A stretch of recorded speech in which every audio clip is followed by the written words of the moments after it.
అండి అందరికీ ఈరోజు వీడియోలో మీకైతే మహాత్మా గాంధీ టెంపుల్ అయితే చూపించబోతున్నాను. చూడండి, మనకి అందరి దేవుళ్ళకి ఎలా అయితే టెంపుల్ ఉందో గాంధీ గారికి కూడా ఇక్కడైతే గుడి కట్టారు. ఐ లవ్ గాంధీ అని చూడండి ఎలా పెట్టారో. టెంపుల్ అయితే చాలా బాగుంది.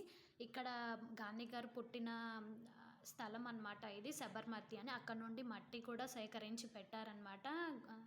ఓం నమో భగవతే గాంధీదేవాయ నమః అంట. చూడండి, నేనైతే ఫస్ట్ టైం చూశాను, షాక్ అయ్యాను అనమాట ఇలా చూడడం అనేది. అక్కడ చూడండి విగ్రహం కూడా పెట్టారు. ఇక్కడ అన్ని మతాలకి సంబంధించిన టెంపుల్స్ మట్టి అయితే స్వీకరించి పెట్టారు. తిరుపతి అన్నమాట. చూడండి, బాలాజీ టెంపుల్ది, అలాగే అష్టలక్ష్ములు ఉంటారు కదా, అక్కడ నుండి కూడా మట్టి అయితే తెచ్చి పెట్టారు. చూడండి, టెంపుల్ అయితే చాలా బాగుంది. ఈ చక్రంలో నుంచి గాంధీ గారిని చూడాలంట. చూడండి, వందే దైవం వందే గాంధీ. చూసారు కదా గాంధీజీ టెంపుల్. మీకు ఎలా అనిపించిందో నాకైతే కామెంట్ చేసేయండి. అలాగే సబ్స్క్రైబ్ కూడా చేసుకోండి.